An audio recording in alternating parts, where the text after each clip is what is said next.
साहेबांना मी विनंती करतो की त्यांनी कृपया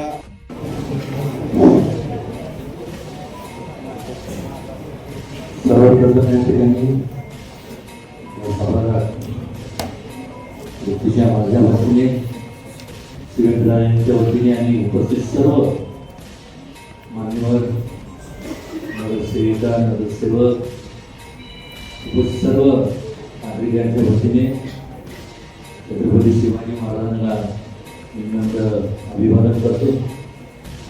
आज अत्यंत एक ज्याची वाट सातारा शहर पाहत होते असा दिवस भेटलाय। कारण की बरेच दिवस प्रशासक होता आणि त्यामुळं लोकांची कामं होत होती पण तिथल्या तेवढ्या वेगाने होत नव्हती। पण आज त्या ठिकाणी संपूर्ण सर्व जे नवनगरचे सदस्य निवडून आलेले आहेत आणि ज्यांचं आता नेतृत्व करणारे आमचे मित्र अमोल मोहिते नगराध्यक्ष या सभागृहात आल्यानंतर एक आठवणीला उजाळा मिळतो। कारण माझी सुरुवात सामाजिक राजकीय सुरुवात कुठे झाली असेल या सभागृहात झाली आणि या सभागृहात आल्यानंतर जुन्या आठवणीला उजाळा तर मिळतोच पण त्याचबरोबर लवकरच मला वाटतं एक एप्रिलपर्यंत आपल्याला म्हणण्यापेक्षा आपण सर्व नगरसेवकांना नगरसेविकांना एप्रिलमध्ये फार मोठ्या प्रशस्त अशा इमारती आपण पदार्पण करणार आहोत। बिल्डिंग मोठी जरी असली लोकांच्या अपेक्षा तुमच्या सगळ्यांकडनं भरपूर आहे, त्या पूर्ण व्हाव्यात आणि होतील याची मला खात्री आहे। कारण की निवडून देत असताना लोकांच्या ज्या मनात भावना असतात की या व्यक्तीकडनं निश्चितपणे लोकांचं संपूर्ण हित जोपासलं जाईल आणि त्याबद्दल जसं त्यांच्या मनात कुठल्या प्रकारची खंत नव्हती तसं आमच्या दोघांच्याही मनात कुठल्याही प्रकारची खंत नाही। किंवा मला खात्री आहे की तुमच्या हातून जास्तीत जास्त समाजसेवा त्या ठिकाणी केलं। हे करत असताना शिवेंद्रराजे असतील मी असेल ज्यावेळेस नगरसेवक तर बदल तर लिमिटेड होते, इच्छुक भरपूर होते आणि माझ्या आणि त्यांच्या जे समोर एक तेच निर्माण तयार झाला की नेमकं निवड कोणाची करायची। आम्ही दोघांनी फक्त एकच विचार केला की जवळचा आमचं असं आम्ही कोणाला मानत नाही, सगळे जवळचेच आहेत पण आजपर्यंत त्यांच्या हातून जास्तीत जास्त समाजकार्य घडलं किंवा पदावर नसताना देखील लोकांची यांनी सेवा केली, लोक त्यांनाच स्वीकारतील आणि त्यांनाच पाठिंबा दर्शवतील, तोच निकष लावला गेला। त्यामुळं कुठल्याही परिस्थितीत त्यांना उमेदवारी मिळाली नाही, त्यांनी असं समजू नये की ज्यांना मिळाली ते आवडते आणि त्यांना मिळाले नाही ते आवडते असं आम्ही कधी दोघंही कधी मानत नाही। त्या अगोदर देखील मी जेव्हा नगरसेवक होतो त्यावेळेसपासून संपूर्ण शहराचा एक फेरफटका मारायचो आणि मगाशी शिवेंद्रराजे मनात जे उल्लेख केला की तुम्ही बोर्डापुरतं मर्यादित तर तुमचं बोर्ड तर सुरू जास्तीत जास्त सुविधा त्या उपलब्ध झाल्याच पाहिजे, पण त्याचबरोबर तुमच्या शहराच्या वॉर्डमध्ये सुद्धा किंवा एकंदरीत शहरामध्ये सुद्धा तुमच्या निदर्शनात कधी जर काही निदर्शनास आलं की बाबा या ठिकाणी हे होणं गरजेचं आहे तर निश्चितपणे आपण प्लीज रिक्वेस्ट आहे माझ्याकडे की आपण सर्वांनी ते आमच्या दोघांच्या निदर्शनास आणून द्यावं. त्यात त्याची पूर्तता करण्यात कुठेही आम्ही कमी पडणार नाही. लवकरच मोठ्या अशा प्रशस्त इमारतीत आपलं पदार्पण होणार आहे. प्रशस्त जरी असलं तरी आज एक लक्षात घ्या, इमारतीत पदार्पण करत असताना किंवा ह्या इमारत ही महत्वाची नसते, पण ज्या भावनेने लोकांनी तुम्हाला सर्वांना आशीर्वाद देते, पाठिंबा दर्शवतो, त्याला कुठेही तडा जाता कामा नये. आणि मला खात्री आहे तसं होणार नाही आपल्याकडून. वाटेल त्या परिस्थितीत केंद्र शासनाच्या माध्यमातून काय स्कीम्स असतील, राज्य शासनाच्या माध्यमातून काय स्कीम्स असतील, त्यात कुठेही सातारा संपूर्ण शहराला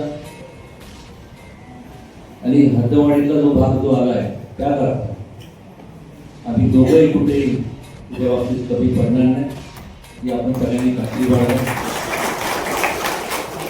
फार बोलण्यापेक्षा मी एवढंच सांगेन की मनापासून आपल्या सगळ्यांना शुभेच्छा. आणि हे होत असताना ज्या ज्या लोकांनी तुमच्या वॉर्डात कुठल्याही प्रकारचा दुजाभाव करू नका की त्यांनी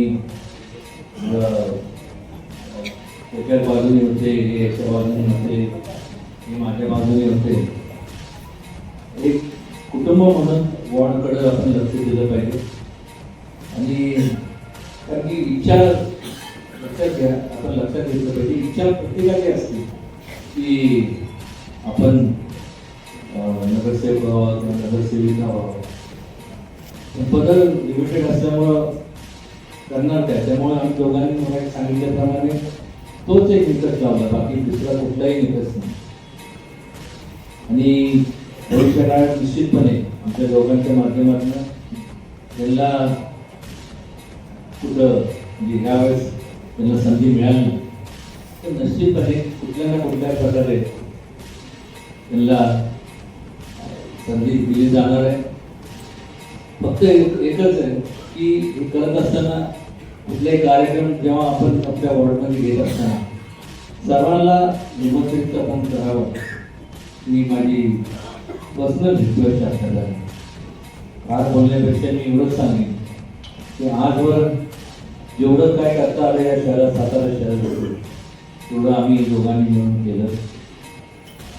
आणि अजून ज्या ज्या काय जे जे करावं लागेल ते निश्चितपणे करणार. खास करून हद्दवाढीसाठी जवळपास आता लागणारा भरपूर निधी लागणार आहे, तो सुद्धा आमच्या दोघांच्या माध्यमातून उपलब्ध करून त्या ठिकाणी सुद्धा मोठ्या प्रमाणावरती कामं चांगली आपल्याला पाहायला मिळेल. फार बोलत नाही, पण आपल्या सर्वांना मनापासून खूप खूप शुभेच्छा. पण भावनरावने सभागृहात आल्यानंतर मला ते आमचे मित्र दत्ता बनकरांना ते मित्र की कॉपरेशनमध्ये माझा जर आपलं ॲड्रेस केलं तर बरं होईल. असू द्या,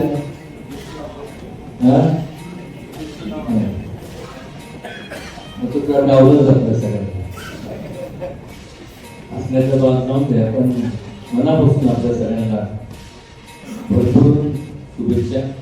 आपल्या भावी वाटचालीसाठी खूप म्हणजे अंतकरणापासून शुभेच्छा आपल्या सगळ्यांना.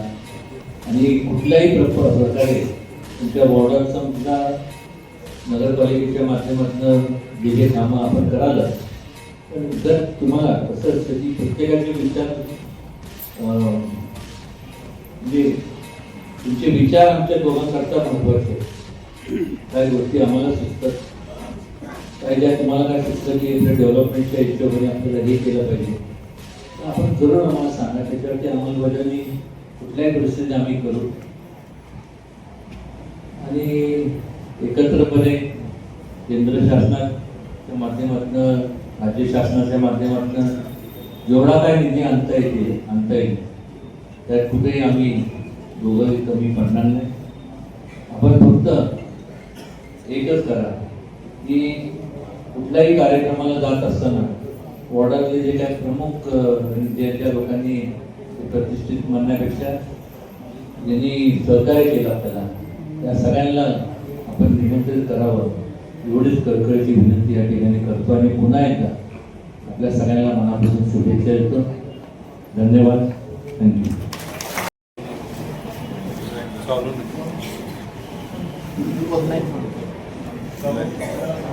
काय होते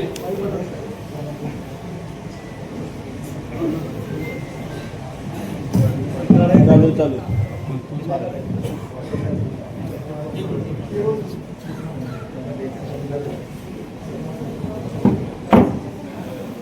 सातारा नगरपालिकेचे नवनिर्वाचित लोकनियुक्त नगराध्यक्ष आणि सर्व नवनिर्वाचित नगरसेवक या सर्वांचा आज म्हणजे जरी अध्यक्षांचा पदग्रहण सोहळा आपण करत असतो तर या तुम्ही सुद्धा सगळेजण निवडून आल्यानंतर इथं पहिला दिवस या आपल्या नगरपालिकेच्या सभागृहामध्ये आहे. त्यामुळं आपलं सर्वांचं मी सातारचा आपला आमदार म्हणून या आपल्या नगरपालिकेच्या सभागृहामध्ये स्वागत करतो. श्रीमंत छत्रपती उदयनराजे भोसले आपले खासदार साहेब सुद्धा इथे उपस्थित आहेत. ते सुद्धा आपल्याला शुभेच्छा देणार आहेत. त्याचबरोबर ज्यांनी आताच मनोगत व्यक्त केलं आणि अध्यक्षपदाची सूत्र ज्यांनी हाती घेतली ती मान्य अहमद मोहिते, त्याचबरोबर पुढारीचे संपादक हरीश पाटणे, मान्य पुण्यनगरीचे संपादक विनोद कुलकर्णी, मान्य अविनाश कदम, ॲडव्होकेट मलकर साहेब आणि उपस्थित सर्वच विद्यमान नगरसेवक, आपले सगळ्या नगरसेविका, त्याचबरोबर आपले चीफ ऑफिसर, नगरपालिकेचा सर्व अधिकारी वर्ग, कर्मचारी वर्ग आणि उपस्थित सर्व सातारकर बंधू भगिनी आणि माझ्या तरुण मित्रांनो, ज्याचा उल्लेख आता शिवसाहेबांनी केला की तब्बल 4 वर्षानंतर नगरपालिकेला लोकनियुक्त अध्यक्ष आणि जनतेनं निवडून दिलेले नगरसेवक हे मिळाले ही वस्तुस्थिती आहे. अनेक अडचणी आणि अनेक ह्याच्यानंतर या निवडणुका राज्यात झाल्या आणि त्याचे निकाल झाल्याचा आज आपण सगळ्यांनी आपापला कार्यभार सांभाळलाय. आपण आता काम करायला सुरुवात केली आहे आणि एक सगळ्यांमध्येच आनंदाचं वातावरण आहे की लोकशाहीतली जी प्रथम आहे की निवडणुका होणं हे जिवंत लोकशाहीचं लक्षण असतं आणि या निवडणुका कोविडमुळं नंतरच्या कायदेशीर काही गोष्टींमुळं लांबत गेल्या आणि अनेक वर्ष प्रशासक सगळ्याच नगरपालिकांवर, महानगरपालिकांवर, जिल्हा परिषद, स्थानिक स्वराज्य संस्थांवर होते. याचा आपल्याला अनुभव येत होता. सगळ्यांची अपेक्षा होती किंवा कधीतरी निवडणुका व्हाव्यात, ज्यांना काम करायचे किंवा लोकांमध्ये ज्यांच्याबद्दल जबाबदारी त्यांच्यावर आपल्या प्रभागाची, आपल्या वॉर्डाची द्यावी ही भावना ज्यांच्या मनामध्ये त्यांच्याकडे ती जबाबदारी जावी आणि आज निवडणुकांनंतर त्या पद्धतीनं आपल्या साताऱ्यामध्ये सुद्धा निकाल झाले आणि आपण सगळेजण आज चांगल्या मताधिक्यानं आपण सगळेजण निवडून आला. या निवडणुकीमध्ये पहिल्यांदा आपण स्थानिक आपल्या आघाड्या बाजूला ठेवून भारतीय जनता पार्टीच्या तिकिटावर भारतीय जनता पार्टीच्या उमेदवार म्हणून आपण सगळेजण निवडणूक लढलो. आज त्या याच्याप्रमाणे आज पहिल्यांदा मला वाटतं एवढ्या याच्यामध्ये इतक्या वर्षामध्ये पहिल्यांदा भारतीय जनता पार्टीचे विचारांची नगरपालिका ही साताऱ्यामध्ये आपण निवडून आणू शकलो ही नक्कीच आनंदाची आणि अभिमानाची गोष्ट आहे. आज खासदार आपले उदयनराजे भाजपचे आहेत. आज मी आमदार म्हणून भाजपच्या माध्यमातून काम करतोय. राज्य सरकार, केंद्र सरकार या दोन्ही ठिकाणी भारतीय जनता पार्टीची सत्ता आहे आणि आज राज्यामध्ये जरी आपण निकाल बघितले तरी राज्यात सुद्धा भारतीय जनता पार्टीला एक नंबरचा पक्ष म्हणून राज्यामध्ये भारतीय जनता पार्टीला पसंती ही राज्याच्या जनतेनं सुद्धा दिली आहे, मतदारांनी सुद्धा दिली आहे. ही वस्तुस्थिती आहे. ज्या जिल्ह्यामध्ये आपण आहे त्या जिल्ह्यात सुद्धा आपण बघा की 10 पैकी 7 नगराध्यक्ष आणि नगरपालिका या भारतीय जनता पार्टीच्या म्हणजे झेंड्याखाली किंवा भारतीय जनता पार्टीच्या म्हणून निवडून आल्या. ही सुद्धा वस्तुस्थिती आपण सगळ्यांनी लक्षात घेतली पाहिजे. आणि म्हणून आज जिल्ह्यामध्ये खासदारकीपासून सुरू झालेली भाजपची जी घोडदौड आहे ती आम्ही सर्वांनी कायम ठेवण्यामध्ये यश मिळवलंय असं म्हटलं तरी काही चुकीचं ठरणार नाही. आणि ही घोडदौड आपल्याला अशीच पुढं येणाऱ्या जिल्हा परिषद पंचायत समितीमध्ये सुद्धा राखायची आहे. हीच विजयाची पताका, हीच विजयाची परंपरा येणाऱ्या जिल्हा परिषद पंचायत समितीमध्ये सुद्धा आपल्याला हे करायची आहे. ही येणारी जिल्हा परिषद भाजपचा झेंडा सातारा जिल्हा परिषदवर कसा लागला हा आपण सगळ्यांनी मिळून ताकदीनं प्रयत्न करायचा आणि तो आपण करू याची खात्री 100% मला या निमित्तानं आहे. आपलं सुद्धा सर्वांचं सहकार्य त्यामध्ये आम्हाला नक्की लागणार. जरी तुम्ही शहरात निवडून आला असला तरी प्रत्येकाचे गावाचे ग्रामीण भागाचे संबंध आहेत. प्रत्येक जण कुठल्या ना कुठल्या जरी शहरात राहायला आला असला तरी आपली मूळची गावं, मूळचे आपले कुटुंब किंवा शेती वगैरे ह्या गोष्टी आपल्या सगळ्यांच्या ग्रामीण भागाशी जोडलेल्या आहेत. ही वस्तुस्थिती आहे. त्यामुळे नक्कीच त्यावेळेला सुद्धा आपल्याला आपलं योगदान भाजपचा नगरसेवक म्हणून, भारतीय जनता पार्टीचा कार्यकर्ता म्हणून द्यायला लागणार आहे. ही वस्तुस्थिती आपल्या सर्वांना मी सांगू इच्छितो. काही आपले अपक्ष पण आज आपल्या बरोबर आहेत. त्यांना पण मी मनापासून त्यांचं पण सर्व अपक्ष निवडून आलेल्या नगरसेवकांचं मनापासून अभिनंदन करतो, स्वागत करतो. सातारच्या विकासासाठी आपण सगळेजण एकत्र मिळून काम करूया. निवडणुकीच्या आधी तुम्ही सुद्धा बऱ्याचशांनी भाजपकडे उमेदवाऱ्या मागितल्या होत्या, पण निर्णय घेताना आम्हाला तुम्हाला उमेदवारी देता आली नसेल किंवा दिली गेली नसेल, पण त्यातून पण तुम्ही नक्कीच तुमच्या ताकदीनं तुम्ही निवडून आला आणि आज तुम्ही परत एकदा भाजप बरोबर आणि उदयनराजे असतील, मी असेल, आमच्या सर्वांबरोबर काम करण्यासाठी आमच्या बरोबर एकत्र आहात. तुमचं पण स्वागत आणि तुम्हाला पण बरोबर घेऊन जाण्याची भूमिका आम्ही नक्की घेऊ. हा शब्द आजच्या याच्यामध्ये सर्व अपक्ष जे आपले आलेले नगरसेवक आहेत त्यांना पण देऊ इच्छितो. तुम्ही पण मनामध्ये कुठली शंका ठेवू नका किंवा कामामध्ये किंवा आपले नगरपालिकेच्या माध्यमातून होणाऱ्या विषयांमध्ये आपल्याला कुठं दूर ठेवलं जाईल किंवा फारकत घेतली जाईल असं काही होणार नाही. तुम्हाला सुद्धा बरोबर घेऊन चालण्याचं काम हे नगराध्यक्ष आणि सर्व जे विद्यमान प्रमुख नगरसेवक सगळे जण जे आहेत त्यांच्या माध्यमातून नक्की होईल. आता आपल्या निवडणुका झाल्यात, आपल्याला आता कामाला लागायला लागणार आहे. ही वस्तुस्थिती आहे.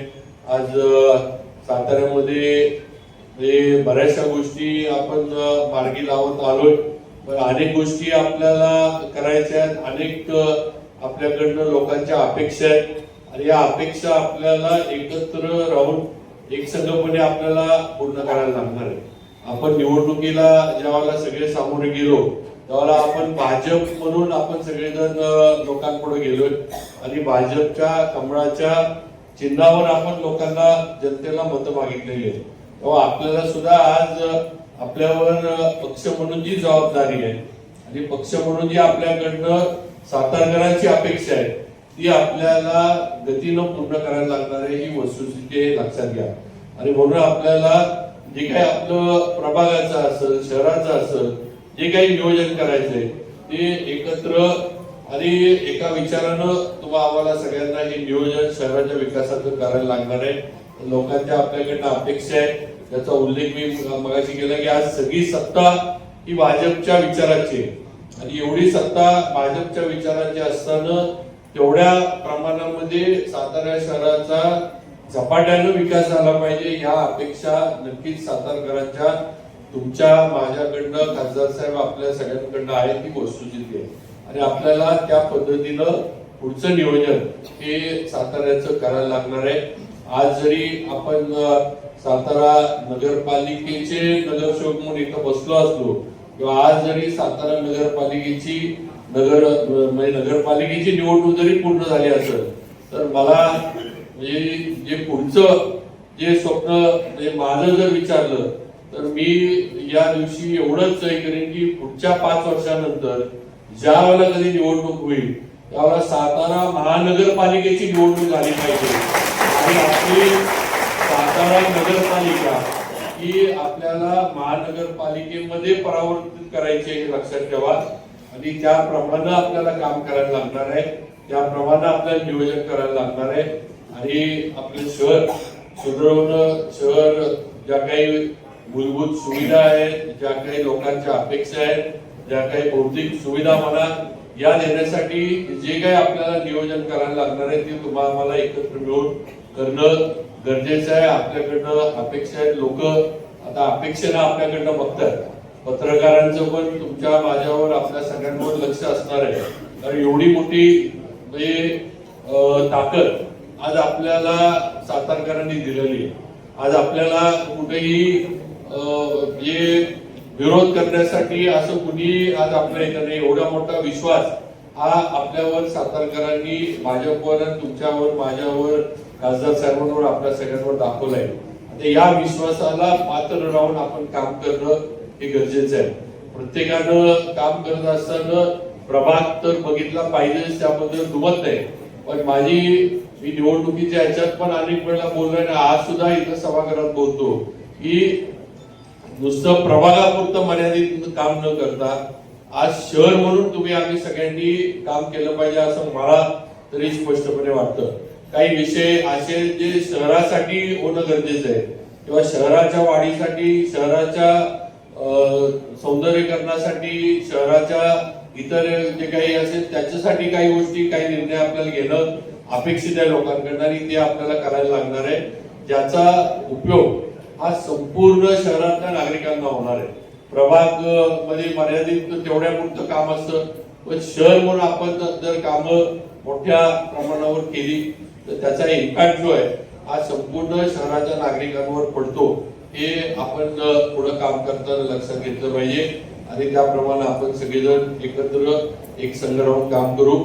भाजपवर टाकलेली जबाबदारी जी सातारकरांनी आहे ती 100% आपण पार पाडू आणि नक्कीच राज्य सरकार असेल, केंद्र सरकार असेल यांच्या माध्यमातून झुकतं भाग सातारकरांना 100% मिळेल हे या निमित्तानं आपण सांगून देतो.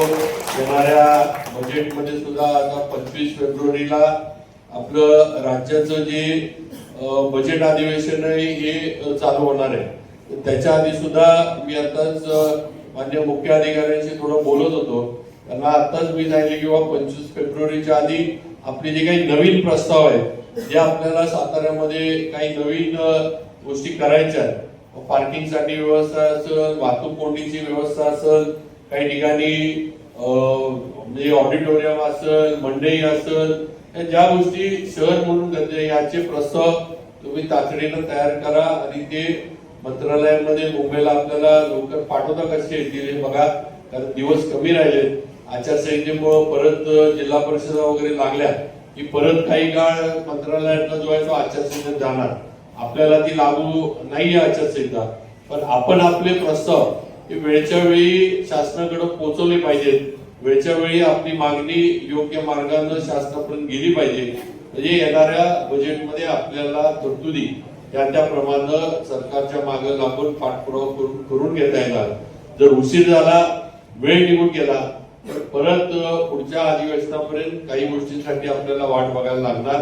हे आपण सगळ्यांनी लक्षात ठेवावं आणि त्याप्रमाणे जे काही आपले प्रस्ताव आहेत ते लवकरात लवकर तयार करून त्याला लागणारी सगळी मान्यता, जागेची मान्यता, जे काही बाकीचं नियोजन आहे सगळं करून मुख्य अधिकाऱ्यांनी त्याच्यामध्ये लक्ष घालावं आणि हे प्रस्ताव वेगवेगळ्या विभागातले लवकरात लवकर तयार करावेत, शासनाकडे दाखल करावेत ही सूचना या निमित्तानं मी करू इच्छितो.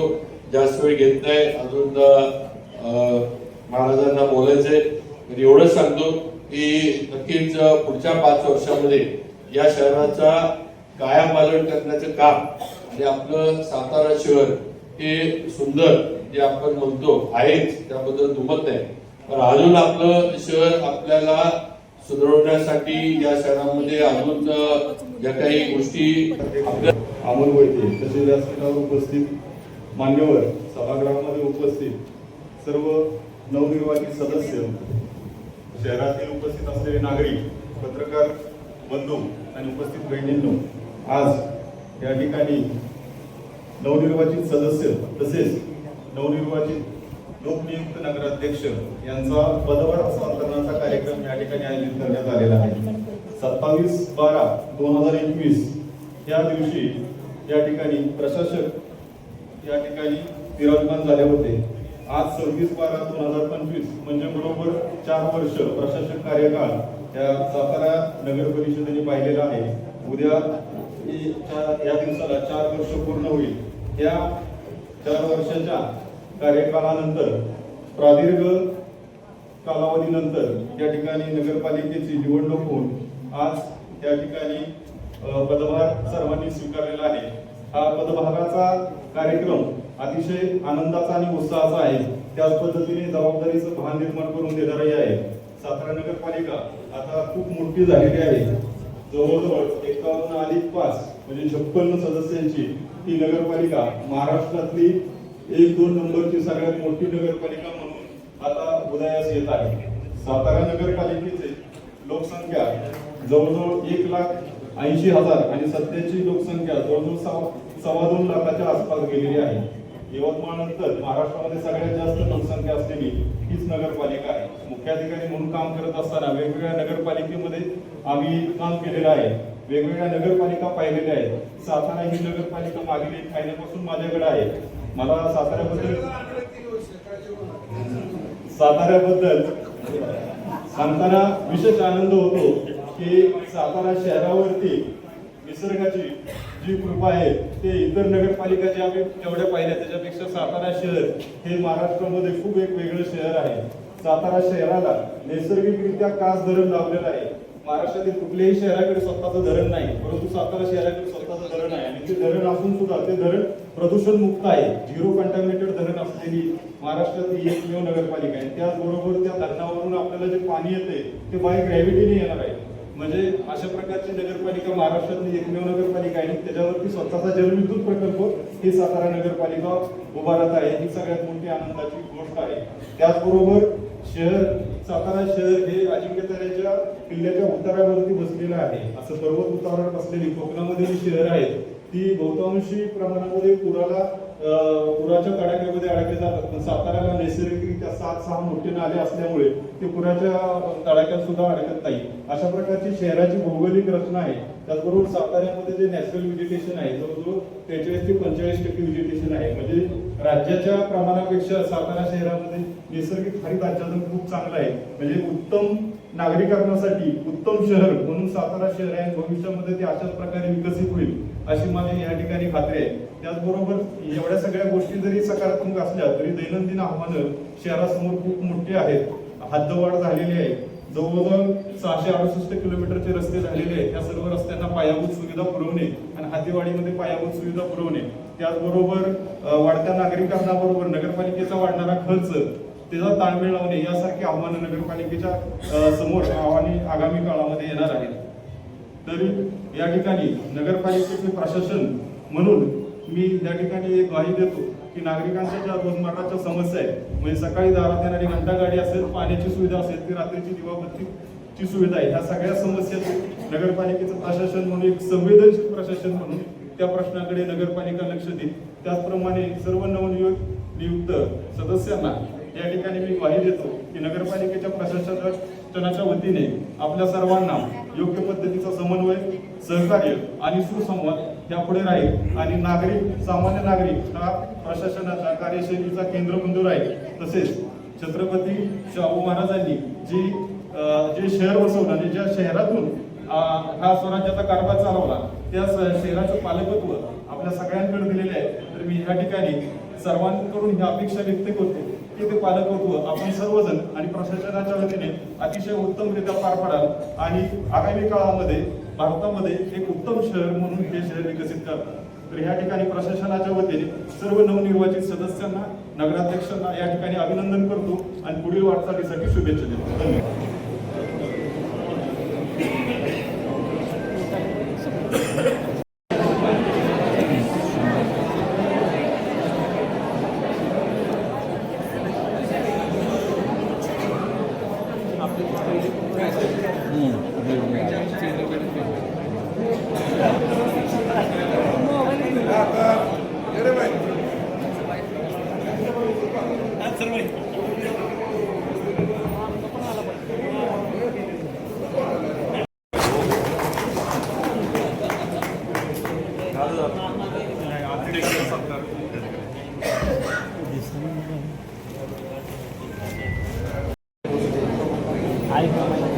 माईक चालू कर.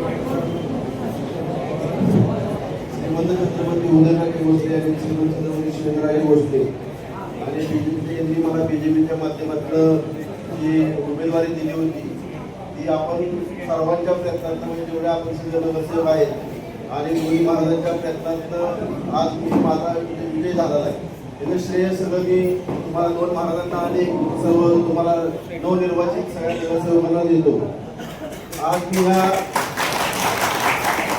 गुरु महाराजांच्या साक्षीनं आणि तुमच्या साक्षीनं तुमच्याकडनं गुरु महाराजांनी आणि महाराजांना आणि सर्व साताराकरांना असा शब्द देतो की आम्ही सगळे मिळून साताराचा विकास गतीनं आणि चांगल्या पद्धतीने पारदर्शक कारभार करून दाखवू. आपले पाणी प्रश्न असू दे, कास्टी आता जी 4-5 किलोमीटरची लाईन राहिलेली आहे ती पण लवकर पूर्ण करून घेऊन आपल्याला 24/7 म्हणजे आपल्याला 24 तास पाणी कसं देता येईल याचा सुद्धा आपण नक्कीच प्रयत्न करू. तसेच आरोग्याचे विषय जे आहे तो सुद्धा व्यवस्थितपणे मार्गी लावू. महिलांसाठी आपण सातारा शहरात सगळीकडे सीसीटीव्हीचे कॅमेरे बसवून त्यांचा सुद्धा काळजीचा विषय तो सुद्धा आपण मार्गस्थ करू. असे अनेक विषय आहेत. जास्त काय बोलत नाही. आपण सगळ्यांनी जे मला मदत केली, सगळ्यांनी जे पाठिंबा दिला त्याबद्दल सगळ्यांना एवढं बोलून थांबतो. जय हिंद, जय महाराष्ट्र.